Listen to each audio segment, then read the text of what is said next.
Voilà, nous voici arrivés à la fin de ce séminaire. Nous avons à peine effleuré le livre de Daniel. Et nous ne pourrons pas, évidemment, en faire une étude exhaustive pour deux raisons. D'abord, par manque de temps. Et deuxièmement, parce que, comme nous l'avons dit hier, il y a encore beaucoup de mystères dans ce livre difficile qui ne sont pas élucidés. Et par conséquent, nous sommes obligés de nous en tenir à l'essentiel. Mais déjà, si nous gardons cet essentiel, ça nous permettra de peut-être mieux comprendre et le livre de Daniel, mais aussi tous les textes bibliques qui dépendent de ce livre, comme nous l'avons vu ce matin. Cet après-midi, je voudrais que nous lisions quelques versets dans la fin de ce livre de Daniel. Nous allons passer d'un chapitre à l'autre pour essayer d'avoir une vue un peu synthétique de cette fin du livre du prophète Daniel. Et je voudrais que nous nous arrêtions sur un texte difficile cet après-midi, qui est le chapitre 9. Chapitre 9, un long chapitre qui commence par une très longue prière de Daniel et qui s'achève par un texte beaucoup plus court à partir du verset 24 que l'on appelle la prophétie des 70 semaines de Daniel. Prophétie qui a donné lieu à de très très nombreuses spéculations. Et nous allons voir un peu ce qu'il faut penser justement de ces spéculations. J'aimerais que nous relisions cette prophétie des semaines à partir du verset 24, donc du chapitre 9. C'est l'ange qui parle à Daniel et qui vient lui révéler quelque chose qu'il a réalisé, qui d'ailleurs il a exposé, qui a été l'occasion de sa prière, dans le chapitre 9 au verset 1er, la première année de Darius, fils d'Assuérus de la race des Mèdes, lequel était devenu roi du royaume des Chaldéens, la première année de son règne, moi Daniel, je compris par des livres qu'il devait s'accomplir 70 ans pour la ruine de Jérusalem, d'après le nombre des années dont l'Éternel avait parlé au prophète Jérémie. Voilà, Daniel donc a étudié le livre du prophète Jérémie, et il y a effectivement un texte dans le livre du prophète Jérémie qui annonce la déportation à Babylone et qui précise que cette déportation va durer 70 ans. Et cette fameuse année, qui est la première année du règne de Darius le Mède, Daniel fait un calcul. Et il se rend compte que l'on arrive à la fin de ces 70 années qui avaient été attribuées au Seigneur pour la déportation. Et que par conséquent, le temps est proche où Dieu va rassembler son peuple. Et la première chose intéressante que nous constatons, c'est que bien loin d'attendre passivement cet événement, eh bien, Daniel va intercéder pour que Dieu accomplisse sa promesse. Vous allez me dire, Dieu n'avait pas besoin de la prière de Daniel pour accomplir sa promesse, mais Daniel se sent poussé à prier et à intercéder. Ça, c'est un des paradoxes aussi que nous trouvons dans l'Écriture. Le temps de la fin est fixé, et pourtant nous sommes invités à prier pour que Dieu hâte ces choses. Bon, je ne peux pas expliquer ce paradoxe, c'est un des paradoxes que nous trouvons dans l'Écriture, nous le constatons, point c'est tout. Et par conséquent, cette intercession de Daniel qui s'imagine qu'au moment de ce retour de Babylone, ce retour à Jérusalem, vont s'accomplir toutes les prophéties du rétablissement d'Israël et par conséquent de la venue du Messie et de la fin de l'histoire. Daniel pense qu'il est arrivé à la fin de l'histoire. Et Dieu lui envoie un ange, en l'occurrence l'ange Gabriel, et il va lui préciser que ce n'est pas si vite la fin. Et que, en réalité, ces 70 années qui ont été prophétisées par le prophète Jérémie sont en réalité 70 semaines d'années. Alors qu'est-ce que ça veut dire 70 semaines d'année? Eh bien, cela signifie une semaine d'année. On voit ça dans différents textes. Par exemple, lorsque Jacob a épousé les deux sœurs, Léa et Rachel, il a travaillé 7 ans pour Rachel. Et au bout de 7 ans, c'est Léa qui lui est donnée. Et Jacob est trompé. Et il se plaint à Laban, son beau-père, il dit « Mais tu m'as trompé ». Et Laban trouve une explication. « Oui, mais tu comprends, ce n'est pas la coutume dans ce lieu de donner la cadette avant la première. Alors, achève cette semaine encore et je te donnerai l'autre. » Cette semaine, ça veut dire une nouvelle série de 7 ans. Par conséquent, ici, il faut comprendre ces 70 semaines d'année comme étant 490 ans, 7 fois 7 années. Et, 7 fois 70 années. Et c'est cette annonce qui lui est rapportée au travers de ce texte que nous lisons maintenant. 70 semaines d'année, c'est-à-dire 490 ans, ont été fixées sur ton peuple et sur ta ville sainte. Et ceci justement pour atteindre le but que Daniel pensait devoir atteindre déjà de son temps, pour faire cesser les crimes, pour mettre fin au péché, pour expier la faute, pour amener la justice éternelle, pour accomplir la vision et la prophétie, et pour oindre le Saint des Saints, c'est-à-dire pour que vienne véritablement la fin. Cette fin dont Daniel a déjà eu dans les visions précédentes une révélation. Et maintenant, verset 25,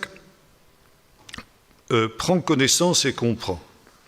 Depuis la promulgation du décret disant de rebâtir et de reconstruire Jérusalem jusqu'au prince Messie, il y a 7 semaines, 49 ans. Et dans 62 semaines, les places et les fossés seront rétablis et reconstruits, mais en des temps d'angoisse. Après les 62 semaines, un Messie sera retranché et il n'aura personne pour lui. Le peuple d'un prince qui viendra détruira la ville et le sanctuaire, et sa fin arrivera comme par une inondation. Il est résolu que les dévastations dureront jusqu'à la fin de la guerre. Il fera avec beaucoup une solide alliance d'1 semaine, et durant la moitié de la semaine, il fera cesser le sacrifice et l'offrande. Le dévastateur ira à l'extrême des abominations, jusqu'à ce que la ruine de ce qui a été résolu fonde sur le dévastateur. Voilà. Par conséquent ici, si nous résumons cette prophétie, nous nous rendons compte que l'ange annonce à Daniel que depuis son temps, jusqu'à la fin, ça veut dire jusqu'à la venue du Messie, il y a un intervalle de 490 ans qui va se passer. Et par conséquent, il donne les différents événements, un calendrier, si j'ose dire, des différents événements qui vont jalonner cette période de 490 ans. 90 ans, pardon, excusez-moi, je parle en français.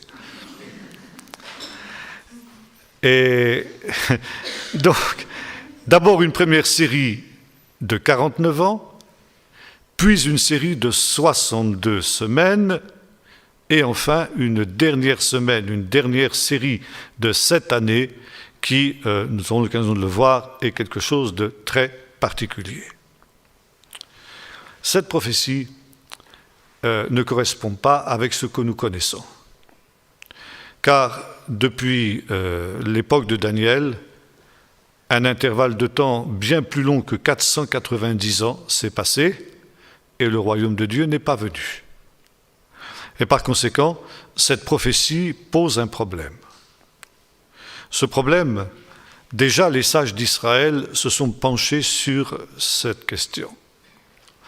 Et puis les chrétiens, bien sûr aussi, ont beaucoup spéculé sur cette fameuse prophétie des 70 semaines. Alors, cette prophétie, elle pose de nombreuses difficultés. D'abord, des difficultés quant à la traduction. La traduction était dans le texte original, nous n'avons pas de ponctuation, nous n'avons pas de virgule. D'autre part, des mots peuvent être compris de différentes manières en hébreu. Par exemple, le mot semaine, qui se dit shavuim en hébreu, peut aussi signifier 70, 70. Alors, selon que vous traduisez, vous allez avoir 70 ou 70 semaines d'année, où vous aurez 77 semaines d'année. Ça change déjà la donne. Bon. Maintenant, les 62 semaines, à quel moment faut-il les situer? Est-ce qu'il faut les situer chronologiquement par rapport aux 7 premières semaines, ou bien au contraire, est-ce que c'est quelque chose qui inclut les autres 7 semaines? Là aussi, le texte hébreu n'est pas du tout clair. Et on peut comprendre des deux manières. Donc, et surtout, nous allons voir, le dernier verset aussi pose de gros problèmes de traduction. Par conséquent, avoir une idée très précise de ce que dit cette prophétie, je dirais, est quasiment impossible. Toutes sortes d'interprétations ont été apportées, je vous le disais tout à l'heure, et aucune ne tient véritablement la route. Et il faut reconnaître qu'il y a dans cette prophétie un mystère qui n'est pas encore élucidé. C'est ce que je vous disais hier. Maintenant, ce que l'on peut dire de cette prophétie, c'est qu'elle correspond grosso modo, je dis grosso modo. Ça dépend aussi à partir de quel moment on la fait partir, ça aussi c'est des gros problèmes. Mais disons que grosso modo, elle correspond de l'époque qui va de Daniel jusqu'à la première venue de Jésus, jusqu'à la première venue du Messie. Et finalement, au bout d'un intervalle qui va de 590 ans, si vous voulez, jusqu'à 490, selon justement les traductions possibles de cette prophétie, on arrive plus ou moins à la date soit de la naissance de Jésus, soit de la mort de Jésus. Et c'est quelque chose que les contemporains de Jésus savaient bien. Et c'est à cause de cette prophétie qu'ils savaient qu'ils vivaient dans la période où le Messie devait paraître. Vous vous souvenez que dans l'évangile de Jean, notamment, il nous est dit que tout le peuple était dans l'attente et il se demandait si Jean n'était pas le Messie. Lorsque, justement, nous lisons les évangiles, nous nous rendons compte qu'il y avait à l'époque de Jésus une attente ardente de la venue du Messie. On lit ça aussi dans les textes de Qumran. Et ceci notamment à cause de la prophétie de Daniel des 70 semaines. Et lorsque justement les rabbins ont considéré que le Messie n'était pas venu puisqu'ils n'ont pas reconnu en Jésus le Messie promis, alors justement jusqu'à aujourd'hui le judaïsme a un problème avec cette prophétie parce que justement il faut expliquer pourquoi le Messie qui aurait dû venir au début de ce que nous appelons l'ère chrétienne, en réalité n'est pas venu. Bien, voilà si vous voulez, ça c'est un premier point en ce qui concerne cette prophétie, un premier point qui pour nous évidemment est moins problématique pour les Juifs parce que nous savons que Jésus est venu effectivement au temps fixé. Très intéressant de noter d'ailleurs que l'évangéliste Luc, dans les 2 premiers chapitres de son évangile, ce qu'on appelle les évangiles de l'enfance, reprend grosso modo cette prophétie des semaines pour montrer justement que le temps de la naissance de Jésus correspond à ce qui avait été annoncé par les prophètes et plus spécialement par le prophète Daniel dans cette fameuse vision dont nous parlons cet après-midi. Maintenant, pour nous chrétiens, il y a néanmoins un problème qui reste. Parce qu'il y a ce grand intervalle de temps qui sépare les deux venues de Jésus. Et là, je voudrais revenir sur les derniers versets où il est question justement de cette dernière semaine. Verset 26. Après les 62 semaines, un Messie sera retranché, il n'aura personne pour lui. Le peuple d'un prince qui viendra détruira la ville et le sanctuaire, et sa fin arrivera comme par une inondation. Vous avez 2 possibilités de traduire ce texte. Soit, comme je l'ai lu ici dans la traduction qui est devant moi, le peuple d'un prince qui viendra détruira la ville et le sanctuaire. Et la plupart des commentateurs estiment que cette prophétie a été accomplie en l'an 70 de notre ère, lorsque l'empereur romain Titus, le prince d'un peuple qui doit venir, détruit effectivement Jérusalem et le temple, le sanctuaire. Maintenant, on peut aussi traduire ce verset d'une manière différente. La ville et le sanctuaire seront retranchés avec le prince qui doit venir. Et là, l'interprétation est un petit peu différente. Ça veut dire que la ville et le sanctuaire seront retranchés en même temps que Jésus, le prince qui doit venir, cette fois-ci, qui n'est plus Titus, mais qui est le Messie. Le prince sera retranché, ça veut dire Jésus sera crucifié. Et effectivement, Jésus a aussi été crucifié au moment où la ville et le sanctuaire ont été retranchés. Jésus, d'ailleurs, a prophétisé cette destruction de Jérusalem lors de sa propre mort. Quand il était emmené au supplice, l'évangéliste Luc nous rappelle qu'il était suivi par une multitude de femmes qui se lamentaient sur lui. Et Jésus s'est retourné en disant « Filles de Jérusalem, ne pleurez pas sur moi, mais pleurez sur vous et sur vos enfants, car si l'on fait cela au bois vert, et ça il faut savoir ce que beaucoup de chrétiens ne savent pas, que l'expression bois vert en hébreu signifie le Messie est le bois vert. Donc si l'on fait cela au Messie, qu'arrivera-t-il au bois sec ? C'est-à-dire à vous et à vos enfants, filles de Jérusalem. Donc Jésus dit ceci, ma mort, la mort tragique qui va être la mienne, annonce et préfigure le sort qui arrivera à Jérusalem dans une génération, lorsqu'effectivement Titus viendra détruire la ville et le sanctuaire. Par conséquent, vous le voyez ici, ces deux traductions ne sont pas contradictoires, mais elles sont complémentaires. Bon, ça c'est la première remarque. Maintenant, je voudrais m'arrêter sur une expression que nous trouvons dans ce texte au verset 27. Il fera avec beaucoup une solide alliance d'une semaine, et durant la moitié de la semaine, il fera cesser le sacrifice et l'offrande. Et la traduction que j'ai ici dit ceci, le dévastateur ira jusqu'à l'extrême des abominations, jusqu'à ce que la ruine de ce qui a été résolu fonde sur le dévastateur. Je voudrais m'arrêter sur l'expression « l'extrême des abominations ». Dans d'autres endroits et dans d'autres traductions, cette expression est rendue par l'abomination et la désolation.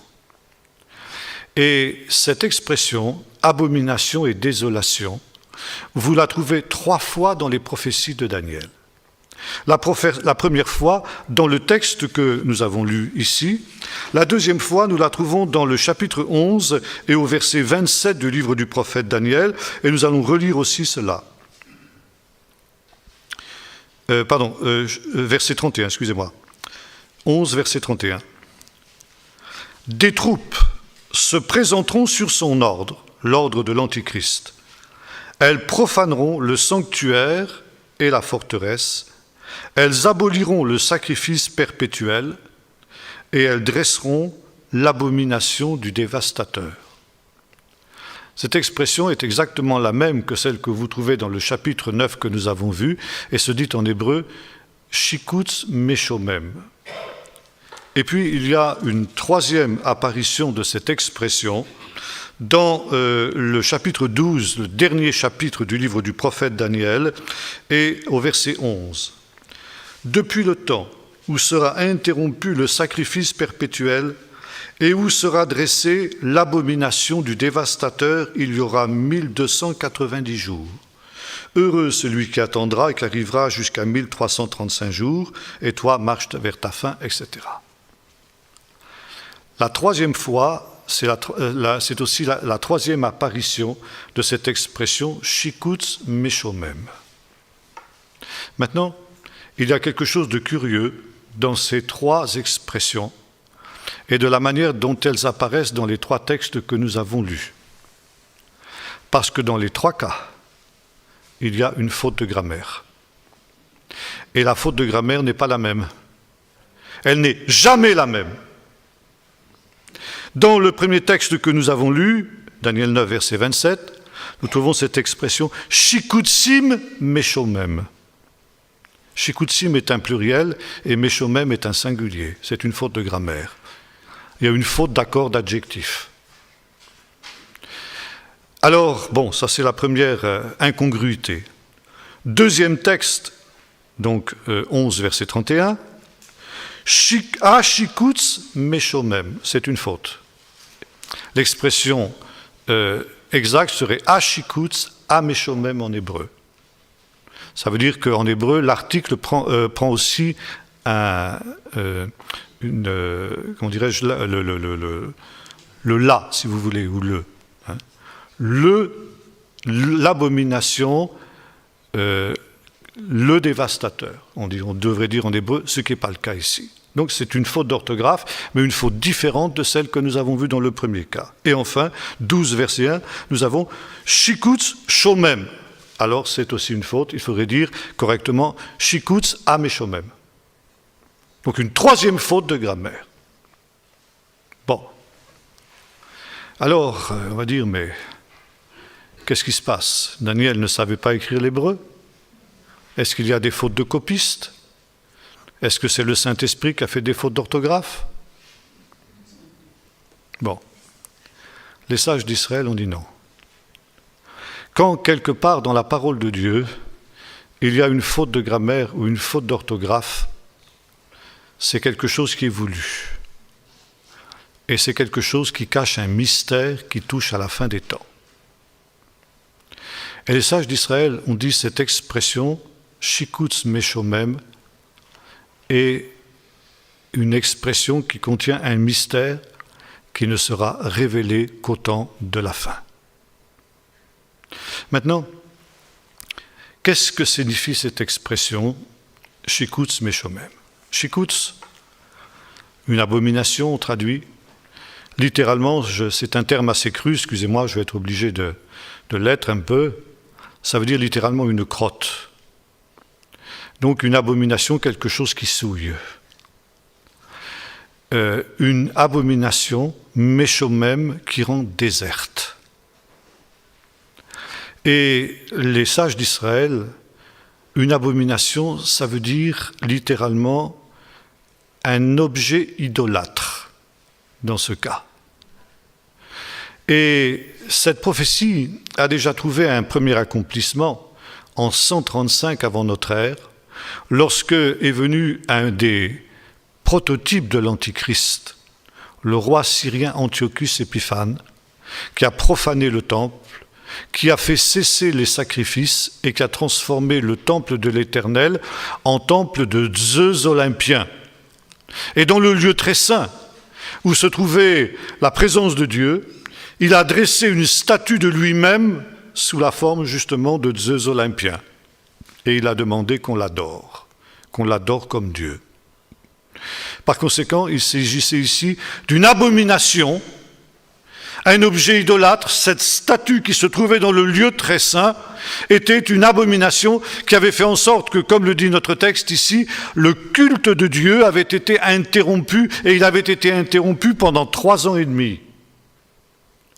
Et au bout de 3 ans et demi, le temple avait été purifié, l'idole du roi avait été brisée, et le culte avait été rétabli.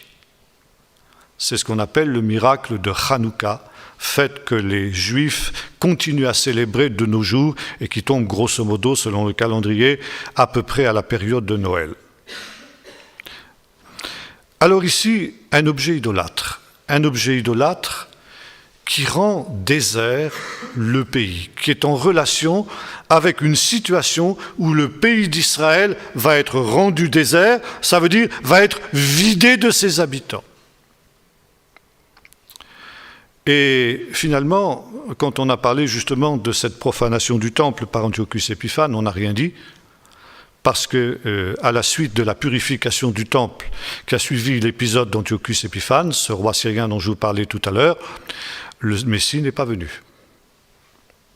Donc, cette prophétie n'a pas véritablement trouvé son accomplissement à l'époque d'Antiochus Épiphane, et il faut nous attendre à ce que des circonstances identiques se reproduisent aussi. Donc, un objet idolâtre qui va être en relation avec une dispersion du peuple d'Israël. et le fait qu'à la suite de cette dispersion, le pays d'Israël va rester désert. Maintenant, revenons à un texte du Nouveau Testament, parce que, comme je vous disais ce matin, le Nouveau Testament est tout entier enraciné dans les prophéties de Daniel. Et je vous invite à vous reporter au chapitre 24 de l'Évangile de Matthieu, qui est une des 3 versions qui nous est donnée du grand discours sur la fin des temps que Jésus a prononcé sur le mont des Oliviers. Lorsque Jésus était à Jérusalem pour la dernière fois avant sa mort, il avait beaucoup enseigné dans le temple, vous vous en souvenez, ce temple qui était une merveille. Et l'historien juif Flavius Joseph dit que celui qui n'a pas vu le temple d'Hérode dans toute sa splendeur n'a jamais rien vu de beau dans sa vie. Et quand les disciples sortent du temple, ils disent « Rabbi, regarde ces pierres, regarde ce temple magnifique ». Ils étaient fiers de leur temple, eux, en tant que juifs. Et aujourd'hui, si vous allez à Jérusalem, vous pouvez voir encore quelques-unes de ces pierres du temple. Notamment, ce sont ces pierres qui constituent ce qu'on appelle le fameux mur des lamentations. Et ça vous donne une idée, une petite idée, toute petite, de la splendeur qu'était ce temple quand il était dans toute sa gloire. Et les disciples disent à Jésus, « Regarde, Rabbi, ce temple magnifique. » Et Jésus douche leur enthousiasme en disant, « Vous voyez, de ces pierres, il n'en restera pas une sur l'autre qui soit renversée. » Et cette prophétie s'est accomplie à la lettre, mis à part ce mur des lamentations dont nous parlons tout à l'heure, qui a été laissé exprès par Titus pour que les générations à venir aient une idée de la splendeur du temple qu'il avait détruit. Alors les disciples, évidemment, sont choqués. Comment ce temple magnifique va être détruit ? Alors ils comprennent que c'est quelque chose qui a une signification avec les derniers temps. Ils disent, « Rabbi », et ici nous avons 3 questions qui nous sont posées par les disciples, et ils disent ceci, verset 3, « Dis-nous, quand cela arrivera-t-il » Donc la destruction du temple que Jésus vient d'annoncer. « Et quel sera le signe de ton retour et le signe de la fin du monde ?» Donc 3 questions en une. Quel sera le signe de la destruction du temple ? Quel sera le signe de ton retour ? Et enfin, 3e question, quel sera le signe de la fin du monde ? Et Jésus va répondre à ces 3 questions dans un célèbre discours qu'il prononce sur le mont des Oliviers et qu'on appelle justement le discours sur la fin des temps. Comme je vous le disais, les 3 évangélistes synoptiques, ça veut dire Matthieu, Marc et Luc, ont donné une version un petit peu différente de ce discours de Jésus. Nous en avons donc ici la version qu'en fait Matthieu dans le chapitre 24 de son livre. Nous avons un texte parallèle qui est presque identique que nous trouvons dans Marc 13. Et nous avons une 3e version de ce discours de Jésus dans le chapitre 21 de l'évangile de Luc, qui lui contient des différences un peu plus importantes dont nous allons parler dans un instant. Par conséquent, pour comprendre ce que Jésus a voulu dire exactement, il nous faut lire côte à côte ces 3 récits qui se complètent, qui ne se contredisent pas, mais qui se complètent et qui nous permettent de retrouver exactement ce que Jésus a voulu dire. Je ne vais pas vous faire une étude complète de ce discours de Jésus parce que ce n'est pas notre sujet et que ça nous entraînerait trop loin, mais tout simplement j'aimerais que nous lisions au verset 15. D'abord, une première réflexion, remarquez que Jésus ici, plutôt les disciples demandent à Jésus, quel sera le signe ? Pas les signes, mais le signe. Singulier. Et Jésus commence par dire ce qui ne sera pas un signe. Et ça, on se trompe souvent, nous, chrétiens, quand on fait la lecture de ces textes. Parce que Jésus parle de catastrophes naturelles, de tremblements de terre, de guerre, de bruit de guerre, de famine, de peste, de tout ce que vous voudrez. Et dès qu'il y a un tremblement de terre, comme à Haïti, on dit « Ah, voyez, tremblement de terre, ça y est, Jésus revient. » Jésus dit « Non, ça, ce ne sera pas encore la fin. Ce ne sera pas des signes. » Parce que des phénomènes de ce type-là, il y en a toujours eu dans l'histoire, et il y en aura toujours. Ça peut être très impressionnant, Mais ce ne sera pas du tout le signe dont vous parlez. Et voici, il nous dit au verset 15, « C'est pourquoi, voilà le signe maintenant, voilà la réponse à votre question. C'est pourquoi, lorsque vous verrez l'abomination et la désolation dont a parlé le prophète Daniel établis au lieu saint. » Et vous avez ici une incise qui est parfois mise entre tirets dans vos Bibles. Pas dans toutes, mais dans certaines. Que le lecteur fasse attention.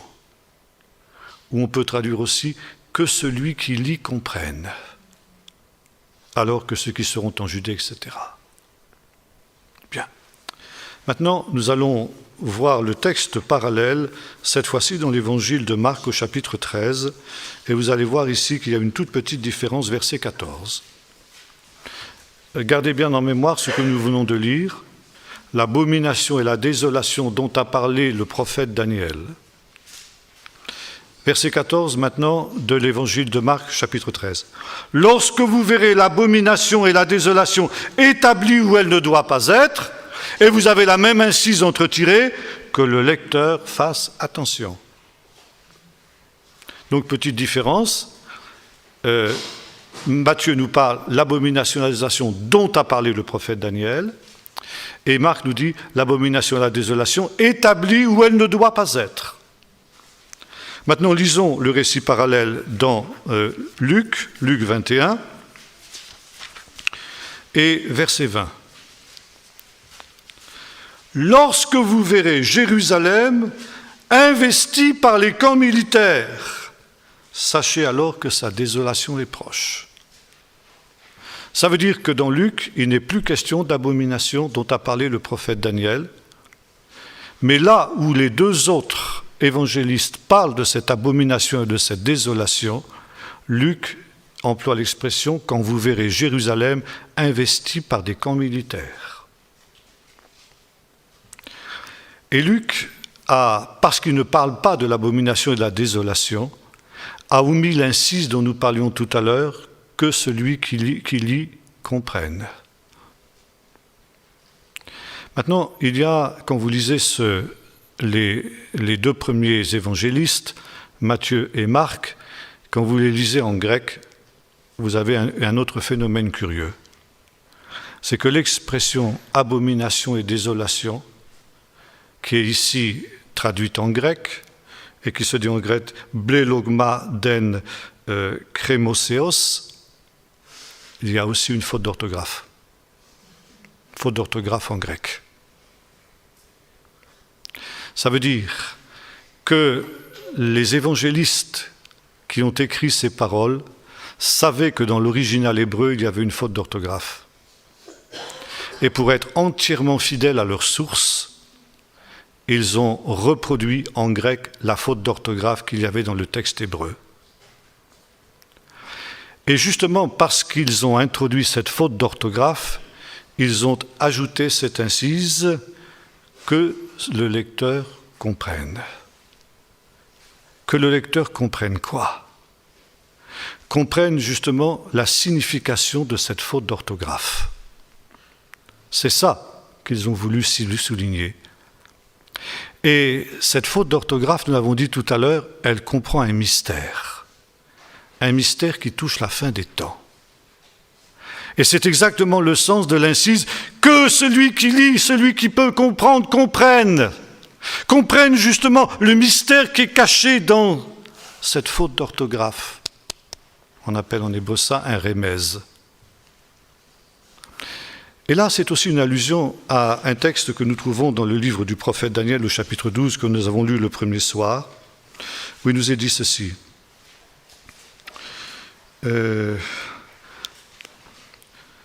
Voilà, verset 4 du chapitre 12. « Toi, Daniel, tiens secrètes ces paroles et scelle le livre jusqu'au temps de la fin. Beaucoup alors le liront et la connaissance augmentera. » Beaucoup le liront. Que celui qui lit comprenne. La connaissance ayant augmenté, il sera possible de comprendre la signification de ce mystère apocalyptique caché dans cette faute d'orthographe, cette triple faute d'orthographe. et quadruple si nous ajoutons maintenant la faute d'orthographe qui est faite en grec. Alors est-ce que nous pouvons comprendre ce mystère? Oui. Parce qu'effectivement, depuis l'époque où Daniel a écrit ces choses, la connaissance a augmenté. Et cette connaissance, elle nous est donnée justement par l'évangéliste Luc. L'évangéliste Luc, qui, comme nous l'avons dit, là où les deux autres parlent de l'abomination et de la désolation dont a parlé le prophète Daniel, ce qui montre entre parenthèses d'ailleurs que Jésus aussi considérait que cette prophétie n'avait pas été accomplie à l'époque d'Antiochus Épiphane et qu'il fallait en attendre une autre, eh bien, Luc nous dit « Quand vous verrez Jérusalem investie par les camps militaires ». Ça veut dire qu'il reprenait exactement ce que nous avons lu dans le chapitre 9. Le chef d'un peuple qui viendra détruira la ville et le sanctuaire. Et Jésus, se situant justement dans cette perspective de Daniel 9, a prophétisé la destruction du temple selon ce qu'avait annoncé le prophète Daniel au chapitre 9 de la prophétie des semaines. Et quand vous verrez Jérusalem investie par les armées romaines, par les camps militaires romains, ce sera l'accomplissement de la prophétie sur l'abomination et la désolation. Et en effet, nous qui vivons maintenant après ces événements, nous savons que lorsque les Romains ont pris Jérusalem, leur objectif était le temple. Il y a eu des combats terribles, nous dit l'historien juif Flavius Joseph, sur le parvis du temple, dans cette terrible année 70. Et lorsque le temple est tombé entre les mains des Romains, les Romains ont établi sur l'emplacement du temple et sur l'emplacement du lieu très saint les enseignes de leur légion qui étaient des enseignes idolâtres. Nous avons vu le terme shikuts, abomination, ça signifie un objet idolâtre. Et par conséquent, les Romains ont dressé ici des signes idolâtres sur l'endroit le plus saint du sanctuaire et sur l'endroit le plus saint du judaïsme, le lieu très saint. Et ils ont ainsi accompli la prophétie, ils ont profané le sanctuaire. Et Jésus dit à ses auditeurs qui vont vivre cela dans une génération, il dit « Attention, il faudra avoir de l'intelligence dans ce temps-là. Quand vous verrez les armées romaines qui assiégeront Jérusalem, ne vous imaginez pas que le Messie va venir et que vont s'accomplir les prophéties de Zacharie où Dieu va délivrer son peuple. Non !» Et dans Luc, il explique ce qui va se passer. Les habitants de Jérusalem tomberont sous le tranchant de l'épée. Ils seront menés captifs parmi toutes les nations et Jérusalem sera foulée aux pieds, le terme que nous avons vu ce matin, la quatrième bête qui foule aux pieds. Jérusalem sera foulée aux pieds par les nations jusqu'à ce que les temps des nations soient accomplis. Shikuts Meshomem, l'abomination qui provoque la désertification du pays. Et Jésus nous donne l'explication de ce mystère qu'il faudra être capable de comprendre, parce que justement les Juifs pensaient que s'ils se révoltaient contre les Romains, Dieu allait envoyer le Messie. Nous avons vu tout à l'heure qu'ils connaissaient la prophétie des semaines. Et ils savaient que le Messie devait venir à ce moment-là. Et comme le Messie ne venait pas, ils ont dit « Faisons venir le Messie, obligeons Dieu à nous envoyer le Messie. » Comment obliger Dieu à envoyer le Messie? Ils connaissaient les prophéties de Zacharie, où il nous est dit qu'au temps de la fin, toutes les nations monteront contre Jérusalem pour l'exterminer. Et pour empêcher cela, Dieu enverra le Messie dont les pieds se poseront sur le mont des Oliviers. Et les nations qui sont venues de Jérusalem seront dispersées.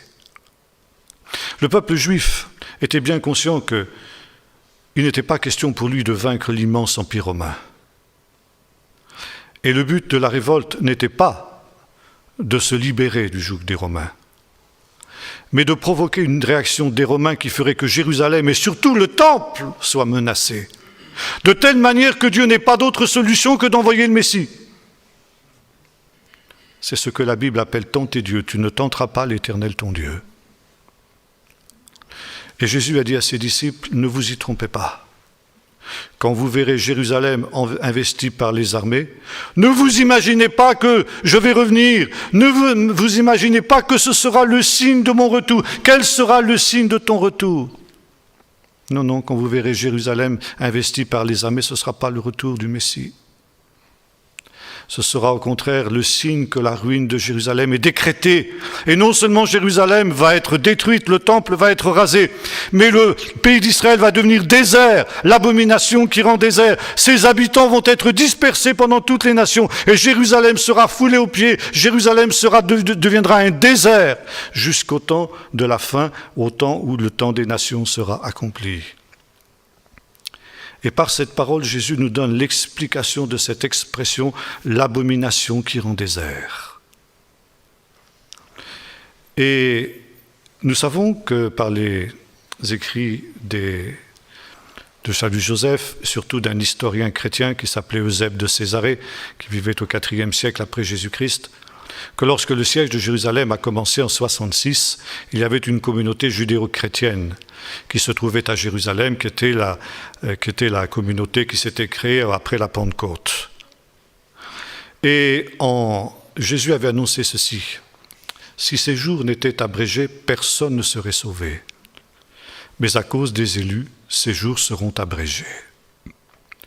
Alors quand vous verrez ces choses, profitez de toutes les occasions pour fuir de Jérusalem. Que ceux qui seront à Jérusalem fuient dans les montagnes. Que ceux qui ont laissé des affaires à l'intérieur de la ville ne retournent pas pour les prendre. Malheur aux femmes qui seront enceintes et qui allaiteront dans ces jours-là parce qu'elles ne pourront pas courir vite.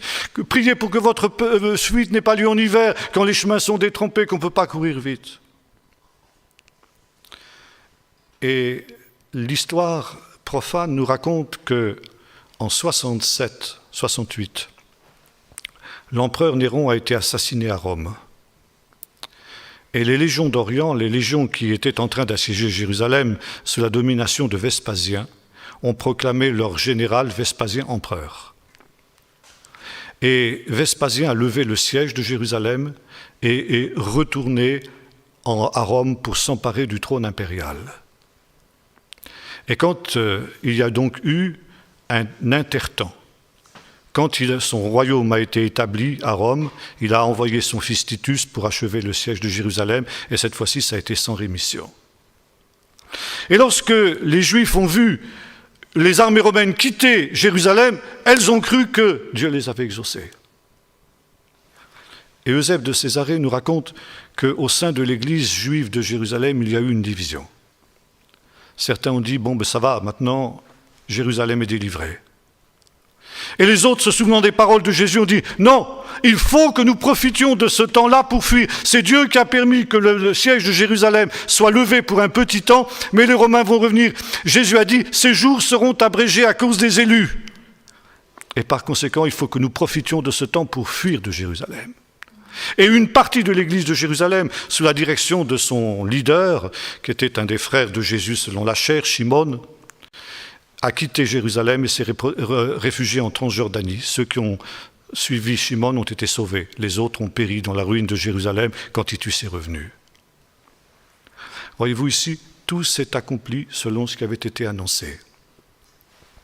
Et maintenant, je voudrais revenir sur cette expression, le temps des nations. Un temps où Jérusalem va rester déserte. Un temps où le temple va rester en ruine. Mais Jésus laisse entendre, comme le fait le prophète Daniel, qu'au bout de cette période, alors, Jérusalem, les habitants de Jérusalem reviendront dans ce pays. Et alors, le cours des prophéties reprendra. Et cette fois-ci, les nations monteront contre Jérusalem, ça nous en parle dans un instant, mais cette fois-ci, le Seigneur va délivrer Jérusalem. Et voyez-vous, Jésus ici réinterprète cette dernière semaine de Daniel, cette semaine qui est très particulière. Déjà, les sages d'Israël avaient considéré que cette semaine était une semaine particulière. Il dit, cette semaine, elle ne va pas durer 7 ans. Elle va durer un temps indéterminé, un temps, des temps et la moitié d'un temps. Ça veut dire un temps qu'il appelle le temps des nations.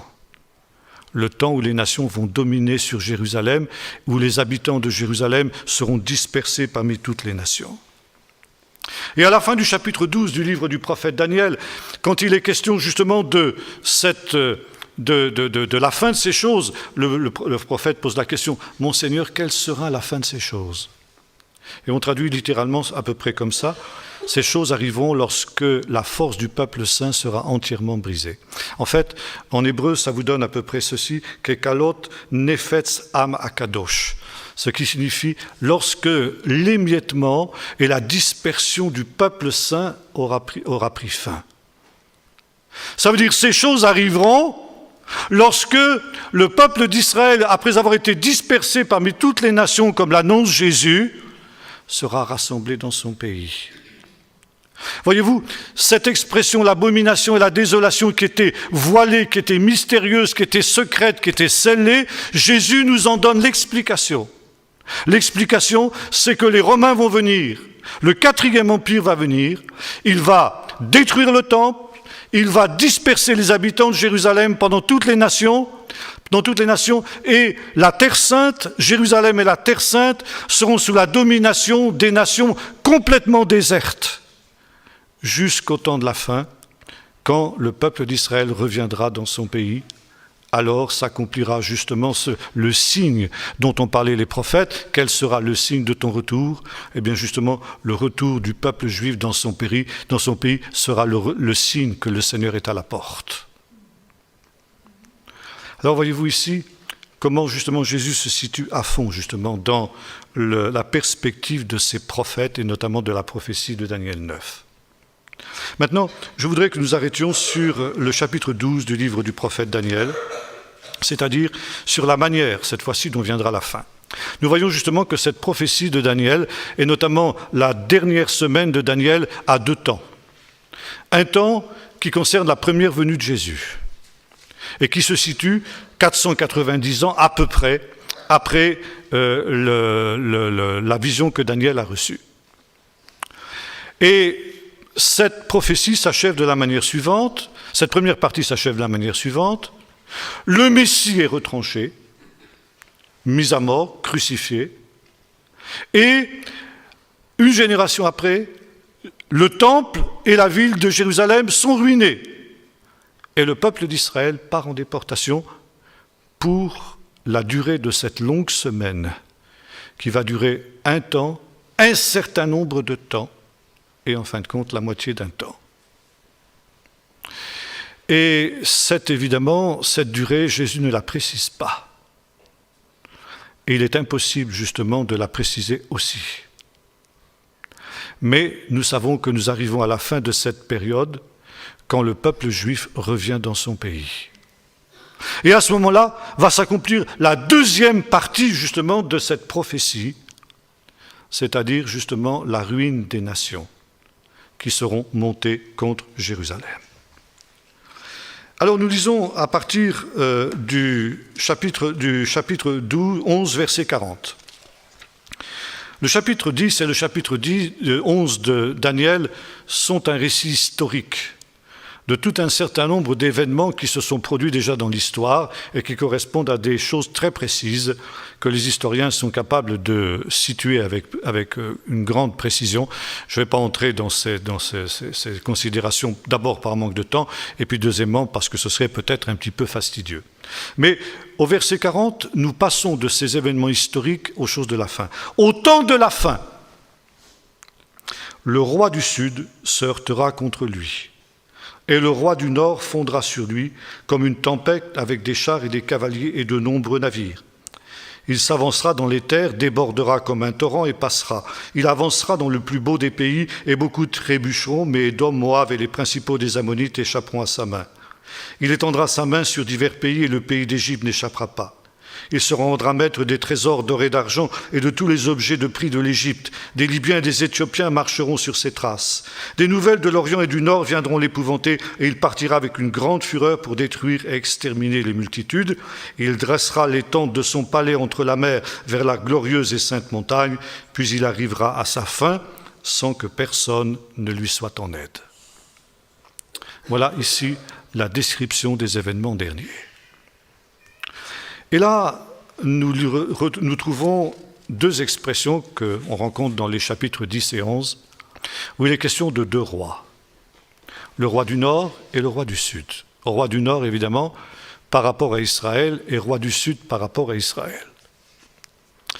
Et les sages d'Israël se sont posé la question, qui sont ces rois qui interviendront au temps de la fin?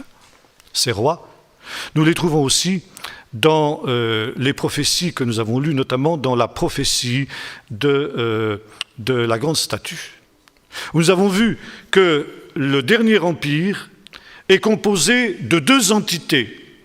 Une entité qui est représentée par le fer et une entité qui est représentée par l'argile. Et il nous est dit, ils essaieront de s'unir par des alliances humaines, mais ils n'y parviendront pas de la même manière que le fer ne s'allie pas avec l'argile. Dans les chapitres 10 et 11, vous retrouvez cette idée d'une tentative d'alliance de deux entités contre nature. Une tentative d'alliance entre le roi du Nord et le roi du Sud, et une tentative d'alliance qui finalement n'aboutit pas. Et on semble que ça aboutit. Et en réalité, ça n'aboutit pas. Et le scénario qui nous est donné ici par le prophète Daniel de cette guerre finale, c'est que ces deux entités, le roi du Nord et le roi du Sud, s'unissent pour à nouveau anéantir Jérusalem qui est ressuscité, qui est revenu de son exil, à la fin de ce temps des nations dont Jésus a parlé. Ça veut dire qu'ils veulent rééditer ce que Titus a fait en son temps. Et ils s'allient, mais leur alliance est contre nature. Et ils marchent ensemble contre Jérusalem sous la direction de l'Antichrist. Et il semble que Jérusalem soit perdue. Mais, de la même manière que l'argile et le fer ne s'unissent pas, cette alliance contre nature va se disloquer sous les murailles de Jérusalem. C'est ce qu'on trouve aussi dans la prophétie de la grande statue, la pierre qui se détache sans le secours d'aucune main. Ça veut dire que le peuple d'Israël n'a même pas à combattre. Il y a une intervention de Dieu. Cette intervention de Dieu, elle est de triple nature. La première, c'est qu'il y a effectivement la coalition entre le roi du Nord et le roi du Sud se disloque sous les murailles de Jérusalem. Et comme ce fut le cas à l'époque du roi Joshaphat, quand les ennemis d'Israël qui s'étaient ligués contre lui se sont exterminés les uns les autres, et le roi Joshaphat est arrivé sans avoir besoin de combattre, simplement pour récolter les dépouilles, de la même manière, le roi du Nord et le roi du Sud s'entretuent sous les murailles de Jérusalem pour que Jérusalem n'ait pas besoin de combattre. Deuxièmement, il y a intervention de Dieu lui-même, qui envoie des phénomènes venant du ciel, des pierres qui leur tombent sur la tête, etc. Et finalement, Jérusalem est délivrée. Vous trouvez un équivalent de cette bataille aussi dans les chapitres 38 et 39 du livre du prophète Ézéchiel, où il est question de ce qu'on appelle la guerre de Gog. Et un sage israélite qui s'appelle le Malbim a dit que la guerre de Gog et la guerre qui est écrite ici dans ce chapitre 11 de Daniel sont une seule et même chose. Et la guerre de Gog se traduit aussi de la même manière. La guerre de Gog est une coalition de peuples hétéroclites qui sont entraînés par un désir commun, exterminer le peuple d'Israël. C'est leur motivation commune. C'est la seule chose qui les unit. Et quand ils arrivent sous les murailles de Jérusalem, il y a aussi dissension entre eux, et ils s'exterminent les uns les autres. Vous avez le même scénario dans la guerre de Gog, et puis Dieu achève le travail en leur envoyant des pierres qui tombent du ciel, etc., et ensuite du feu, comme au temps de l'histoire de Sodome. Et ça, c'est la ruine soudaine des nations. Alors maintenant, les sages ont posé la question, qui sont ces deux entités? Quelles sont ces deux entités qui vont chercher au temps de la fin à s'unir les unes aux autres et qui n'y parviendront pas? Roi du Nord d'abord. Roi du Nord, eh bien, les sages d'Israël sont tous d'accord. Il s'agit justement du 4e empire, c'est-à-dire de l'Empire romain, de l'Occident, essentiellement de l'Europe. L'Europe qui est le continent d'où va surgir l'Antichrist. Ça, je n'ai pas le temps de vous l'expliquer, mais c'est très clair d'après tous les textes bibliques. Et ce roi du Nord, il a besoin d'alliés. Et on le retrouve aussi sous la figure, dans l'Apocalypse, dont nous en avons parlé, sous la figure de la bête qui monte de la mer. Une bête, c'est à la fois un royaume et le roi de ce royaume. la bête de l'Apocalypse, c'est à la fois l'Antichrist et le royaume de l'Antichrist. Et par conséquent ici, cette bête qui monte de la mer, ça veut dire les nations en hébreu. Et nous avons vu que l'Empire romain, c'est les rois des nations. L'Empire romain parlait de la Méditerranée comme la Mare Nostrum, notre mer. Et l'Empire romain est un empire essentiellement méditerranéen. Et voyez-vous, quand nos pasteurs nous expliquaient ça, quand j'étais jeune, converti, ça fait maintenant de très très nombreuses années, moi qui étudiais l'histoire, j'avais un problème. Je disais, l'Empire romain, c'est bien beau, mais moi, quand je fais de l'histoire, j'apprends que l'Empire romain il s'étendait sur les deux rives de la Méditerranée. Et l'Europe qui est en train de se reconstituer, elle ne s'étend que sur la partie nord de la Méditerranée. Qu'en est-il du sud ? Ah, le roi du nord et le roi du sud. Et les sages d'Israël ont dit, qui est le roi du sud ?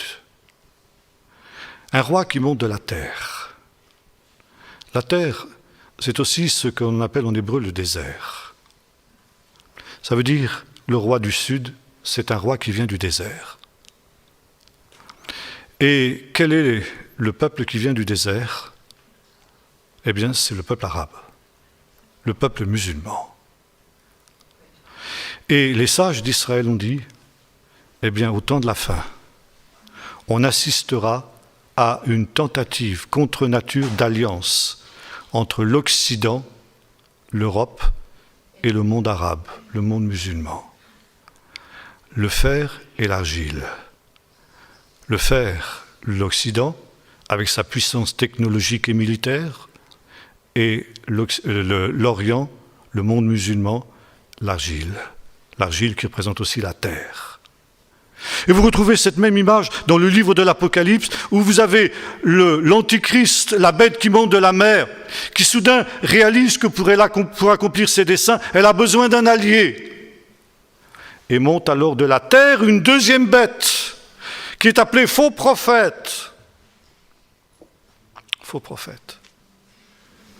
Qu'est-ce que vous avez à la tête de l'islam ?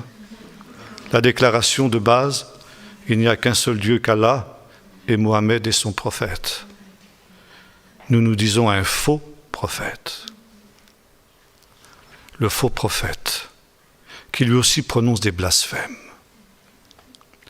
Et voyez-vous, nous avons parlé tout à l'heure de l'abomination et de la désolation. Établie où elle ne doit pas être, établie au lieu saint. Et depuis le 8e siècle maintenant, il y a sur cet emplacement du temple un objet religieux, ce qu'on appelle la mosquée d'Omar. Cette mosquée d'Omar, qui pour certains n'est pas un objet idolâtre, pour moi c'est un objet idolâtre, parce qu'elle est dédiée à un faux Dieu, Allah. Allah n'est pas le Dieu de la Bible. Allah, c'est une idole, c'était l'idole de la lune qui était adorée à la Mecque et dont Mohammed a fait le Dieu unique, Allah. Et vous avez une inscription sur ce dôme du rocher en arabe, que si on ne dit pas l'arabe, on ne déchiffre pas bien sûr, mais qui dit ceci, Allah est un, il n'a pas de fils, il n'a jamais enfanté. Ça veut dire que c'est une inscription blasphématoire qui s'oppose au Dieu des chrétiens. L'abomination qui rend désert. Et nous est dit, dans les temps de la fin, justement, eh bien, ces deux entités, l'Europe et l'Occident, chercheront à s'unir pour éliminer le peuple d'Israël qui viendra justement faire mentir cette affirmation. Et voyez-vous, là aussi, il y avait un sage qui vivait au IIe siècle après Jésus-Christ, s'appelait Rabbi Eliezer ben Hurkanos. C'était un homme qui vivait à l'époque où l'Empire romain dominait sur la Terre Sainte.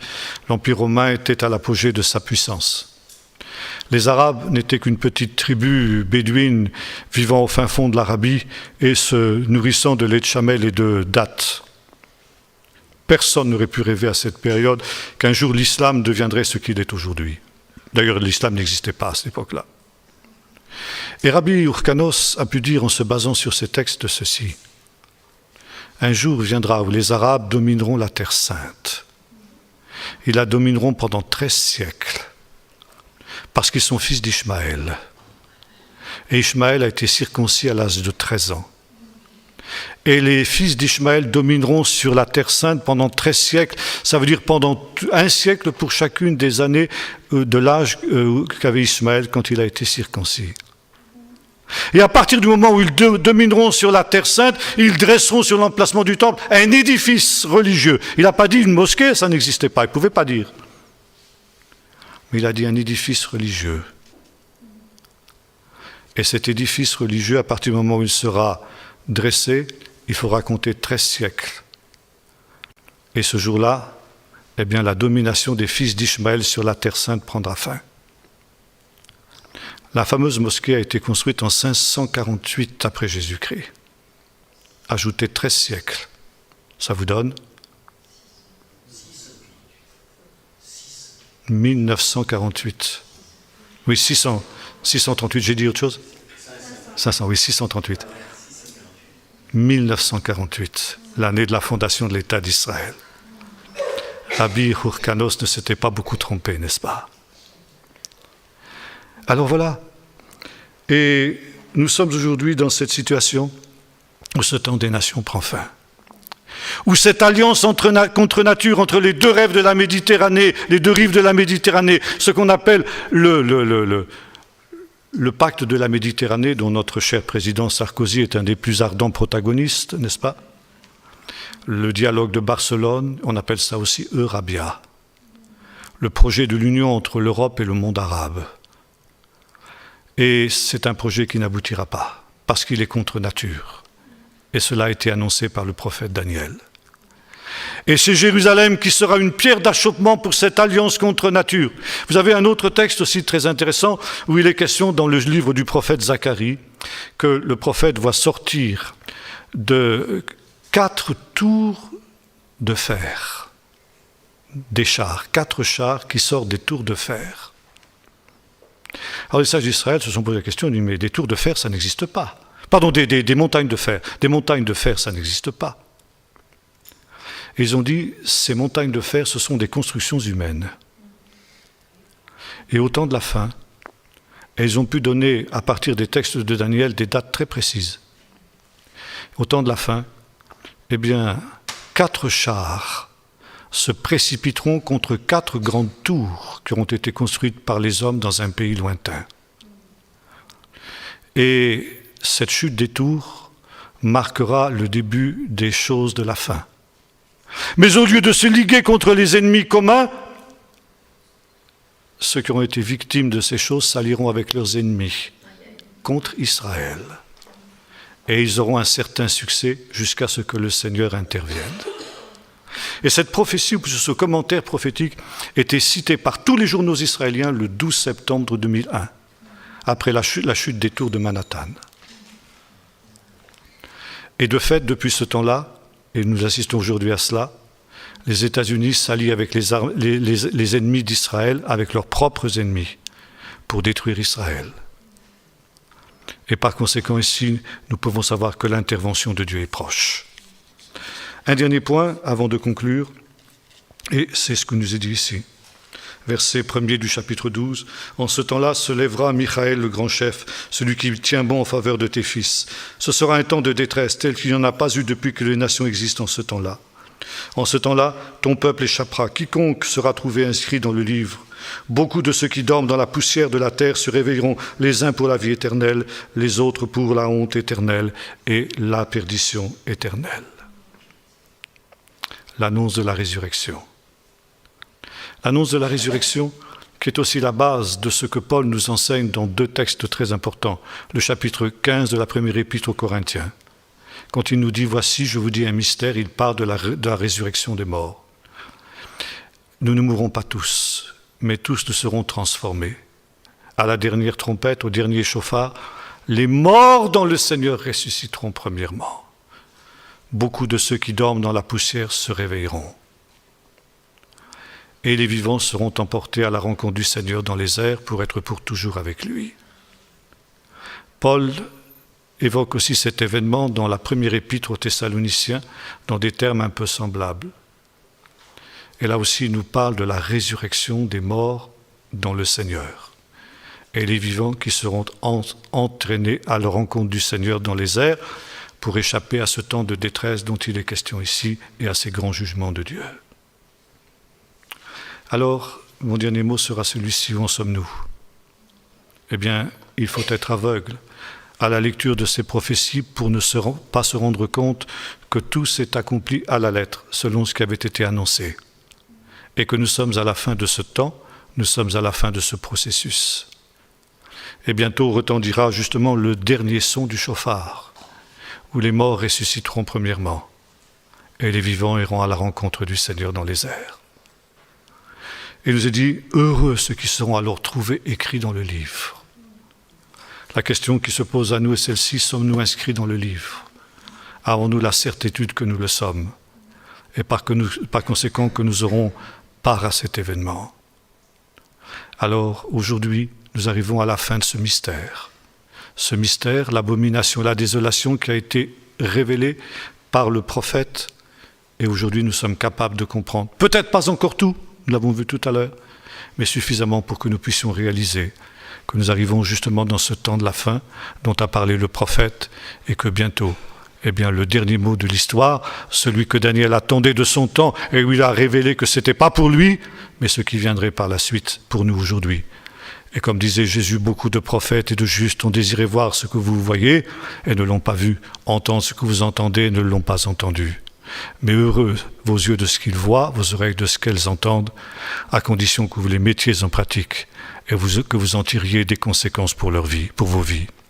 Et le dernier mot du prophète Daniel est celui-ci: heureux celui qui attendra, car il arrivera. Il y a 2 chiffres mystérieux là. Je ne vais pas entrer dans cette considération, je ne sais pas. Mais heureux celui qui attendra, parce qu'il arrivera au but, il atteindra le but.